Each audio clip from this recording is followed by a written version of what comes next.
মঞ্চ উপদিষ্ট বিশেষ অতিথিবৃন্দ, আমার মিডিয়া ভাই বোনেরা এবং যারা আছেন এখানে উপস্থিত সবাইকে আসসালামু আলাইকুম। ব্যারিস্টার শাহরিয়ার এবং ওনার পরে আমি কি বলবো আমি জানি না, কারণ তাদের মতো এরকম বক্তব্য দিতে তো আমি পারবো না, তো সম্ভব নয় আমার জন্য। তো আমি তাহলে এইটুকু বলবো যে আমি দেখেন আমি একজন একাডেমিক, আমি কিন্তু একজন অ্যাক্টিভিস্টও না, আমি কোনো রাজনীতিবিদ না। আমার কাজ হলো রাজনীতি বিজ্ঞান পড়ানো আর বাংলাদেশের রাজনীতিকে আমি অবজার্ভ করি খুব গভীরভাবে, এবং আপনি সেটার উপরে বক্তব্য দিই দেশের জন্য, দেশের প্রতি ভালোবাসার জন্য, মানুষের জন্য ভালোবাসার জন্য। ভালোবাসাটা কিন্তু আমার খুব গভীর এই দেশের জনগণের জন্য, কারণ আমি ইতিহাস পড়েছি এই জনপদে, এই জনপদের ইতিহাস। আপনার এখানকার যে আপনার জনগোষ্ঠী, তাদের ইতিহাস খুব দুঃখের, কারণ তারা যুগ যুগ ধরে নিপীড়নের শিকার হয়েছে, এবং শিকার হয়েছে এই কারণে যে প্রথম কথা হলো যে আমাদের যে সম্পদ দেশে আছে, প্রথম কথা আমাদের মাটি, এটার উপরে কিন্তু আপনার প্রাচীন যুগ থেকেই আপনার এটার উপরে দৃষ্টি ছিল যারা এখানে ভারতে প্রবেশ করেছিল। তো কথা হলো যে আমরা নিপীড়িত হয়েছি আপনার ব্রিটিশ পিরিয়ডে থেকে, আপনার নিপীড়নটা শুরু। সেই নিপীড়নটা আপনার ব্রিটিশরা কিন্তু আমাদেরকে সরাসরি শাসন করেনি, চিরস্থায়ী বন্দোবস্তের মাধ্যমে তারা এই এলাকার ভূমি তুলে দিয়েছিল আপনার জমিদারদের হাতে। সেই জমিদারদের নিষ্পেষণ নিপীড়নে এখানকার বাঙালি মুসলমানদের যে কি অবস্থা হয়েছিল সেটা আপনি ইতিহাস ঘাঁটিয়ে দেখতে পারবেন, ইতিহাসের পাতা উল্টানিয়ে দেখতে পারবেন যে কতটা নিপীড়নের শিকার হয়েছিল এখানকার লোকেরা। এবং এই যে আমাদেরকে বলা হয় যে আমরা সাম্প্রদায়িক, এই কথাটা যে কত ঐতিহাসিকভাবে মিথ্যা, যে আমরা ইতিহাস পড়ি না বলে জানি না। কারণ এই এলাকায় আমাদের মুসলিম রুল ছিল, সুলতানি আমল ছিল, মোগল আমল ছিল। কোনো পিরিয়ডে কোনো রিসার্চার বলতে পারে নাই যে এখানে জোর করে কনভার্সন হয়েছে, এখানকার লোকরা মুসলমান হয়েছে নিপীড়ন থেকে মুক্তি পাওয়ার জন্য, এবং আপনার সুফিদের যে প্রচার সেই প্রচারের জন্য। সুতরাং আমাদেরকে যারা অসাম্প্রদায়িক বলে তারা কিন্তু ইতিহাস জানে না। আমরা কিন্তু সবসময় এখানকার জনগোষ্ঠী অসাম্প্রদায়িক চেতনার মানুষ। তো আপনার এই এলাকাটা আপনার যখন পাকিস্তান হয়েছে 47, অনেক সময় আমি দেখেছি লোকে 47-কে এড়িয়ে যেতে চায়, বলে ওটা কিছু না, ওটা টু নেশন থিওরি তারা হয়েছিল, টু নেশন থিওরি বাজে। কিন্তু আপনি ওটাকে বাদ দিলে তো চলবে না। 47টা কেন হয়েছিল সেটার দিকে আপনার ফিরে তাকাতে হবে। কেন আমরা পাকিস্তান চেয়েছিলাম, পাকিস্তান হওয়ার পরে আমরা বঞ্চনার শিকার হয়েছি, তারপরে আমরা বাংলাদেশ করেছি সেখান থেকে মুক্তি পাওয়ার জন্য, সেটাও একটা যুদ্ধ।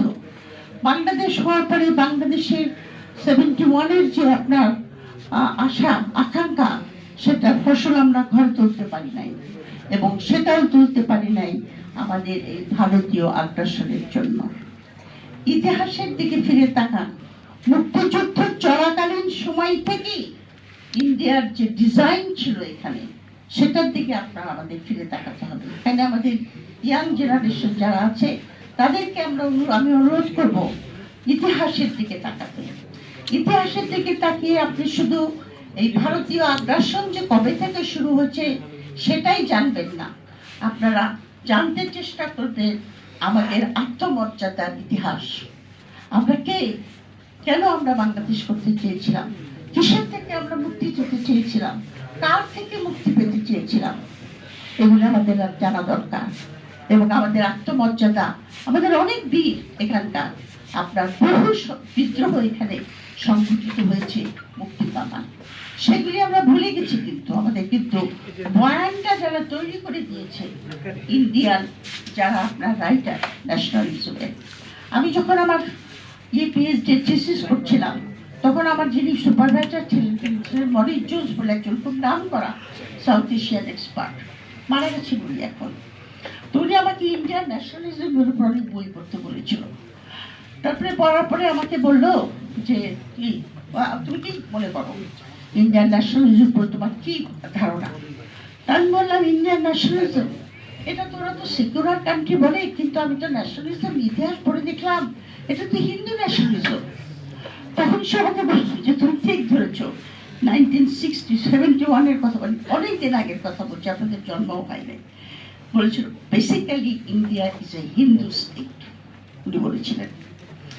এখন দেখেন মোদি কি বলছে, মোদির ফলোয়াররা কি বলছে যে বেসিক্যালি ডিপ ডাউন। তারপর দেখেন আপনার স্বদেশী মুভমেন্টের সময় এই যে প্রীতিলতা, তারপরে মাস্টার দাকে নিয়ে আমরা এত বেশি উল্লাসিত হই, ওখানে আপনার ওই আন্দোলনটা হয়েছিল।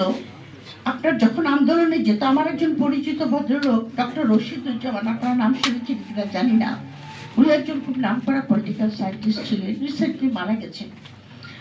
তো উনি বলেছিলেন যে ওনার চাচা স্বদেশী মুভমেন্টে যোগ দিয়েছিল, কিন্তু কিছুদিন পরে ফিরে আসছে।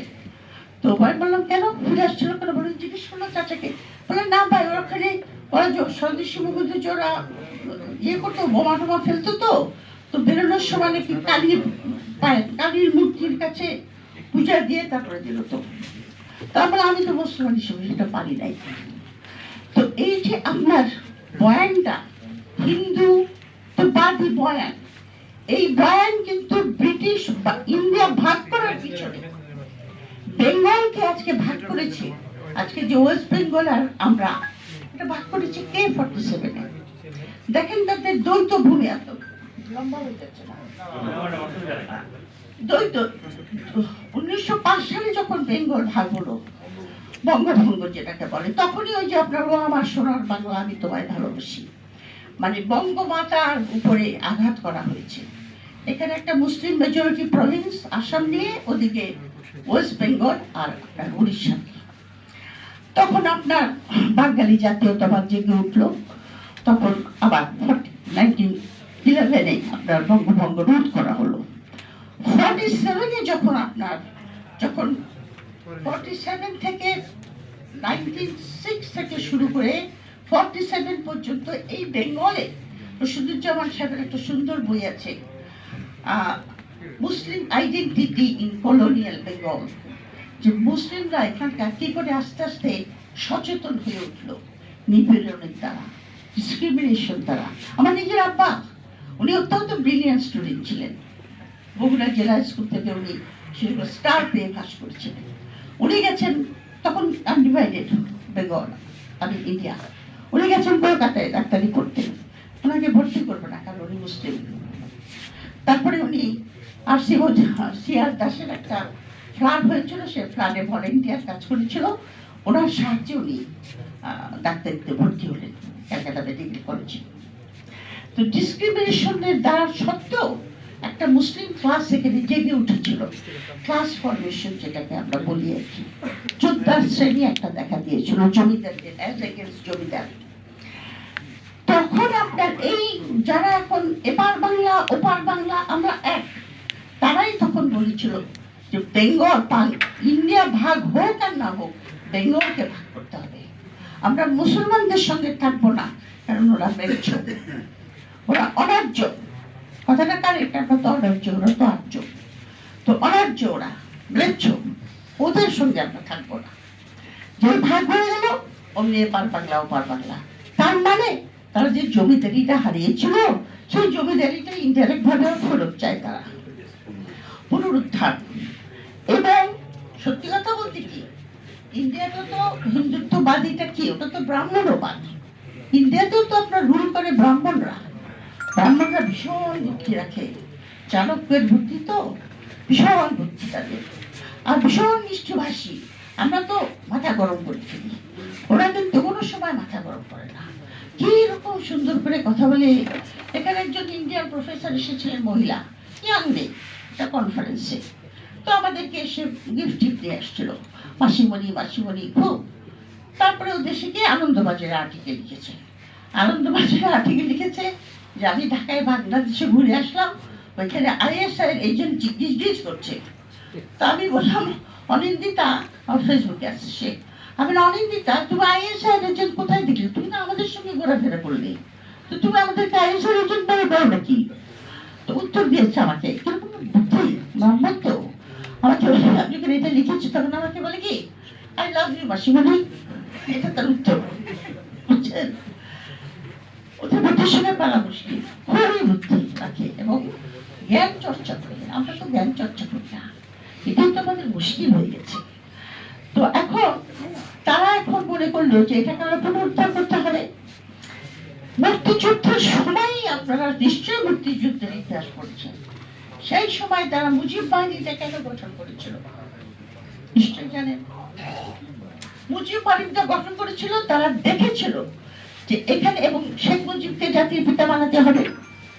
যদিও শেখ মুজিব আপনার অনেক কনফিউজ ছিল, আমার বলা উচিত আমার কিছু ব্যক্তিগত অভিজ্ঞতা আছে, উনি কি পাকিস্তান বাংলাদেশ চেয়েছে কিনা আমি জানি না, মানে এনিওয়ে তখন উনি বললেন যে এখন তাদের জানি আমি জানি আমি খুব শিখিয়ে যান।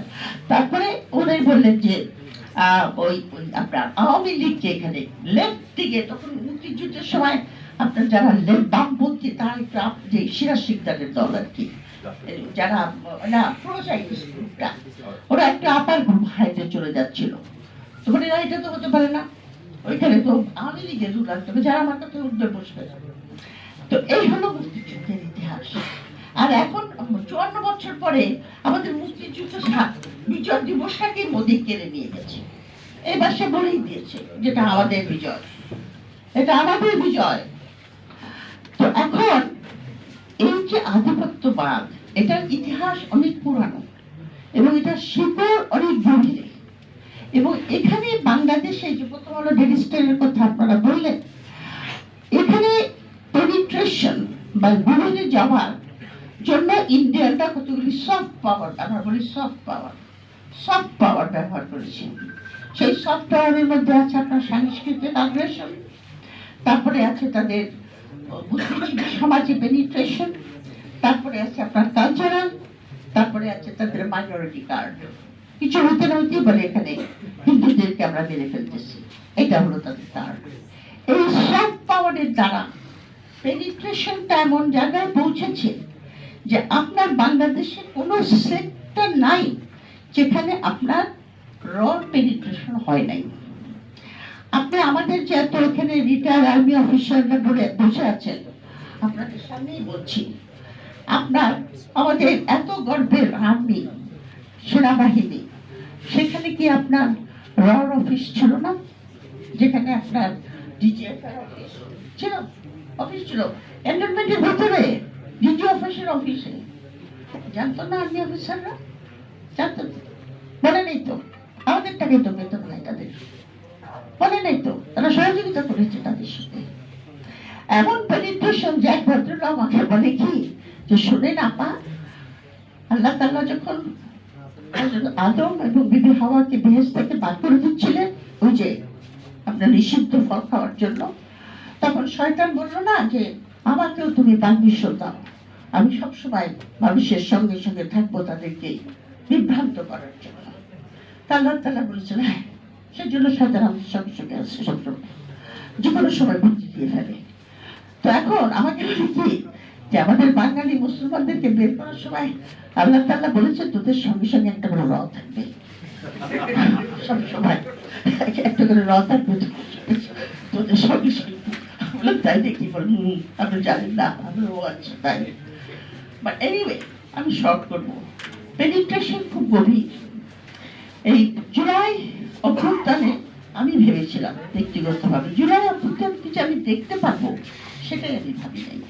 আমি কিন্তু ভেবেছিলাম যে বাংলাদেশকে শৃঙ্খলিত অবস্থায় আমার মৃত্যু হবে, কিন্তু দেখে আমি আশান্বিত হয়েছিলাম যে একটা নতুন বাংলাদেশ, আমাদের আত্মমর্যাদা, আমাদের সভেরিনিটি, আমাদের স্বাধীনতা সমুন্নত থাকবে, আমরা একটা ফরেন পলিসি থাকবে যেটা সাবসার্ভিয়েন্ট হবে না, এই সমস্ত। কিন্তু 15 মাস পরে হাদির মৃত্যুর পরে আমার সেই স্বপ্নটা অনেক অংশে ধূলিসাৎ হয়ে গেছে। কারণ আমি দেখছি নাম্বার ওয়ান, কোনো ঐক্য নাই, আছে কোনো ঐক্য নাই। আবার আমাদের সমাজের মধ্যে সেই বিভাজন যেটা মুক্তিযুদ্ধের পরে তৈরি করে দিয়েছিল ইন্ডিয়া, স্বাধীনতা বিরোধী, স্বাধীনতার পক্ষ, চেতনা চেতনা বিপক্ষ ইত্যাদি, সেই ডিভিশনটা আবার দেখা যাচ্ছে। ওপেনলি এখন রাজাকার, মৌলবাদী এই সমস্ত শব্দ আবার ফেরত এসেছে, যেগুলো আমাদের ইয়াং জেনারেশন শুনতে চায় না। আমাদের ইয়াং জেনারেশন কিন্তু বলেছে যে পুরানা রাজনীতি আমাদের সঙ্গে করবেন না, কিন্তু ওই শব্দগুলি আবার ফেরত এসেছে, ঐক্য নষ্ট হয়ে গেছে। সবচেয়ে বড় জিনিস হলো যে যে সমস্ত কথা আমরা শুনতে পাচ্ছি আমাদের সর্ববৃহৎ রাজনৈতিক দলগুলির ব্যাপারে, তাতে আমাকে খুব হতাশাগ্রস্ত করে তুলেছে। তো এখানে আপনারা সবাই বসেছেন, নাম দিয়েছেন আজাদীর মঞ্চ, কিন্তু কি করে এই আধিপত্যবাদ থেকে বেরোবেন সেটা কিন্তু একটা $1 মিলিয়ন কোশ্চেন। সভা সমিতি করে, মিছিল করে রাস্তায় আমরা এই আধিপত্যবাদ থেকে বেরোতে পারবো না। এখানে আধিপত্যবাদের জন্য যেটা দরকার হবে, একটা ইস্পান কঠিন একটা ঐক্য জনগণের ভিতরে।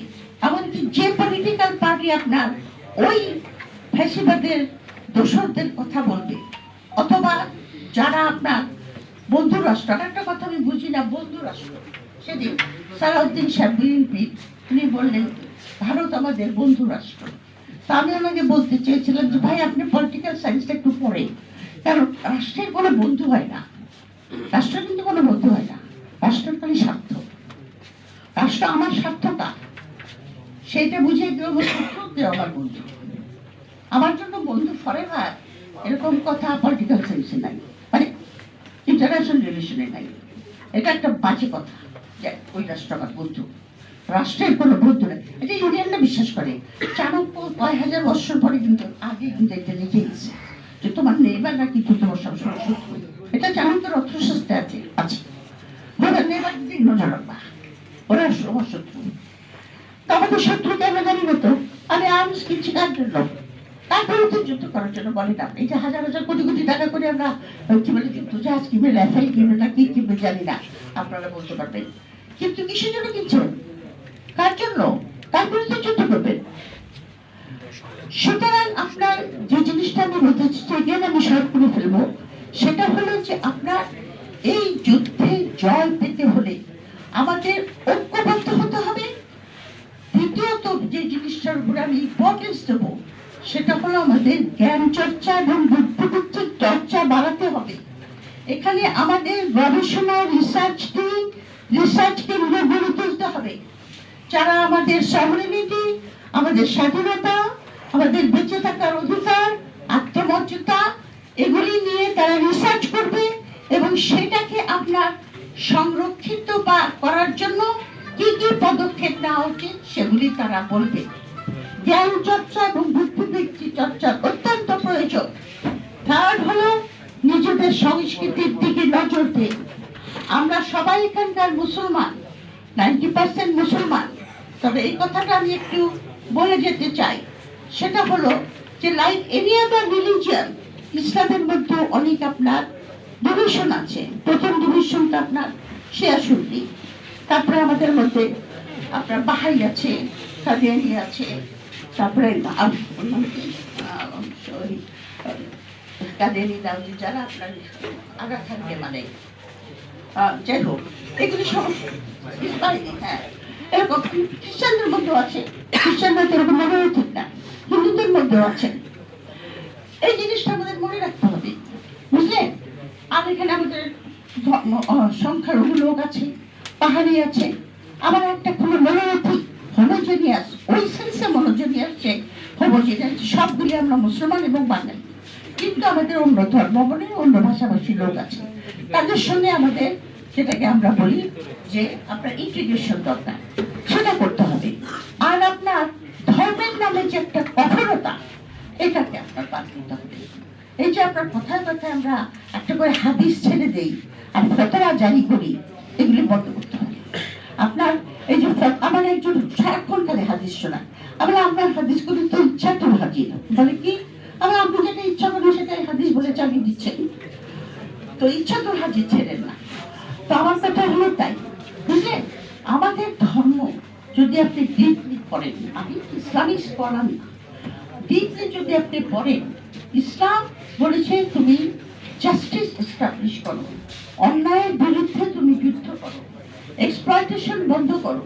সবচেয়ে বড় কথা ইসলামে যেটা বলেছে যে তোমার পিউরিফিকেশন অফ দ্য হার্ট, এটা তোমার প্রয়োজন, ক্যারেক্টার ফরমেশন প্রয়োজন।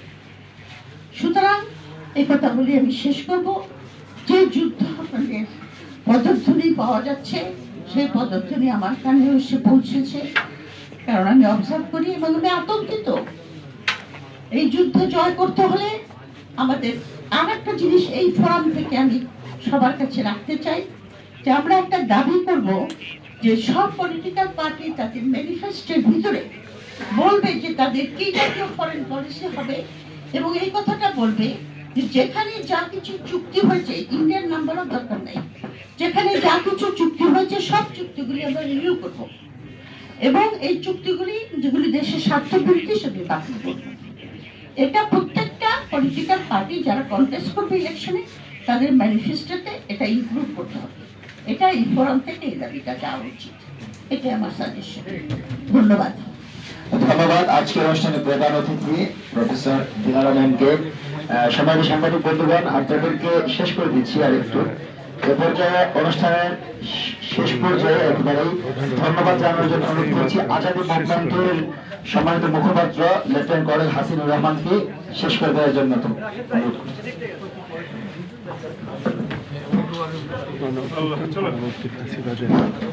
সবাই আসসালামু আলাইকুম।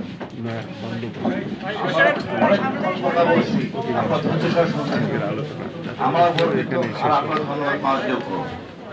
আপনাদের অশেষ ধন্যবাদ।